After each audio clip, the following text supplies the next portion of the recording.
Composition and alignment are definitely something to look into when creating a layout. Let's go back to that rule of thirds that we discussed in lesson 3 and take a look at how it might apply to typography. So here is an area that's been split into thirds vertically and horizontally, and the main dominant element, the word high, is smack in the middle.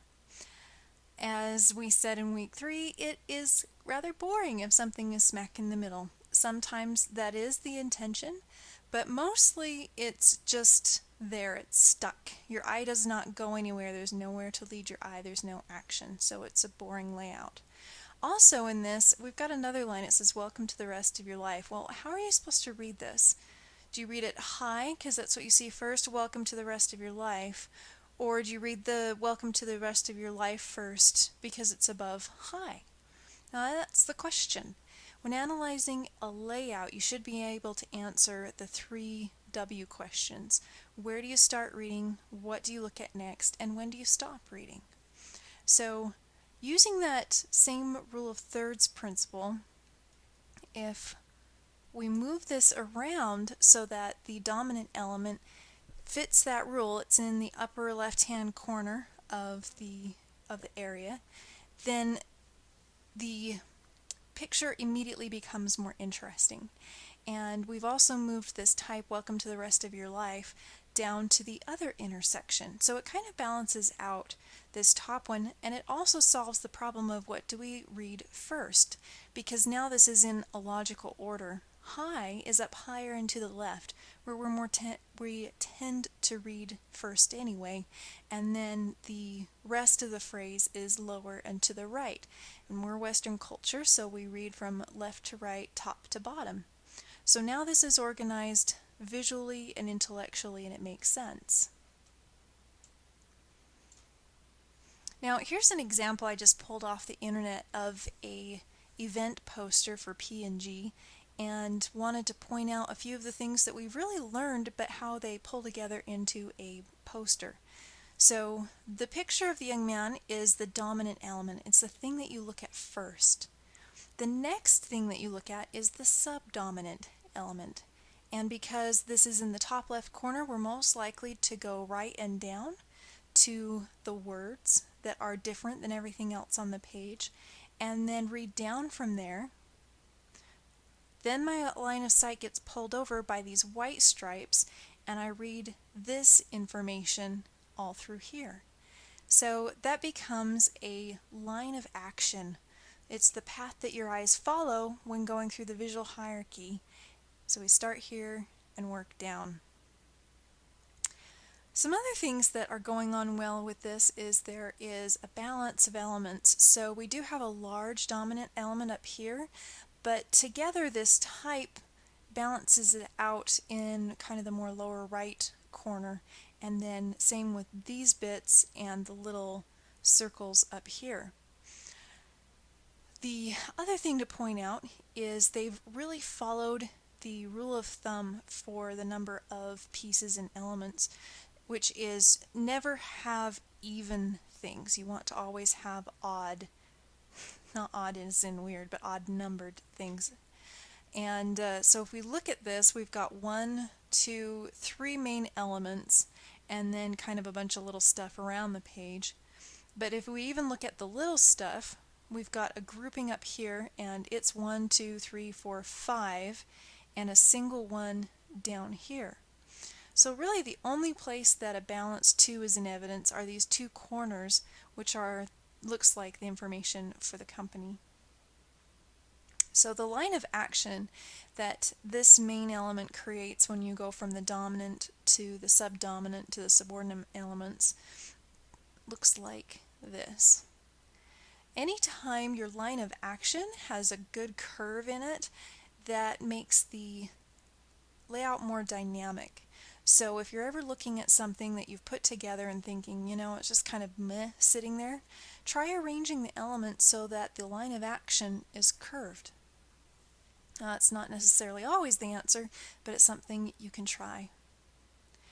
Now the other thing that helps create or guide the eye through a layout is how alignment works together.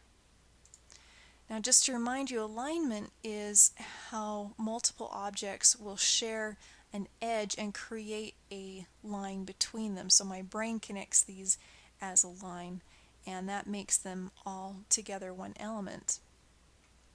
Let's take a look at alignment. So here's an inspiration board from the last time I taught this class.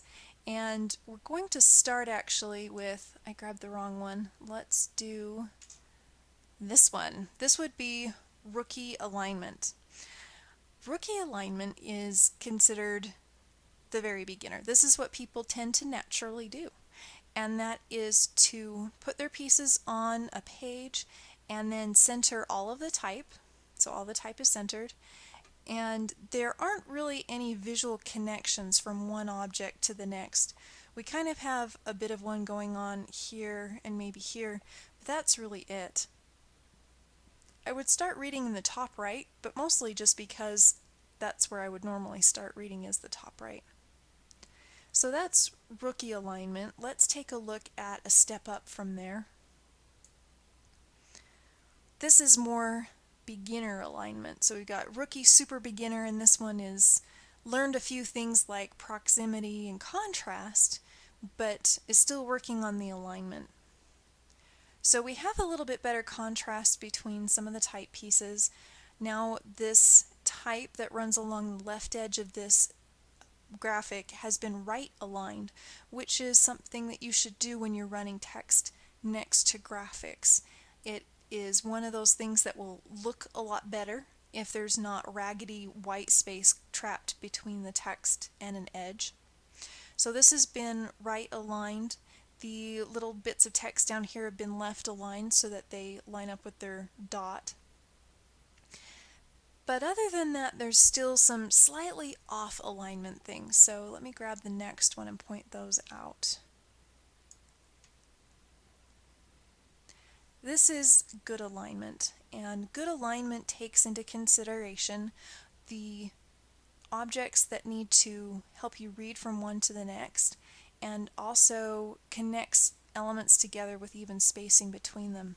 So here's how that looks. Sorry it's a little blurry, this was a screenshot to catch my guidelines. So around the edges I have fairly even spacing, which is larger than the spacing between my small inner elements here. This whole grouping makes an element, and it has even spacing between here and here. Due to this being towards the top of the page, and I wanted it not to, this information not to be floating up here above my main headline, I, instead of lining along the bottom line of that text, use the X height line to line along. So that still is roughly the same distance as over here. There's also lines that have been created down here with this font, and in the corner the materials have been put in the literal corner of where these lines that run along the bottom of the text and here at the edge of the text meet up. So those are just some things to consider when you are creating layouts. If you don't remember how to get guidelines, you need your rulers on. You can get those in the View menu, Rulers. And then Guidelines, you just click on a ruler and drag one out. And anytime you want to move it, just grab your Move tool and you can move it. And if you want to get rid of it, you can just drag it right back to the ruler.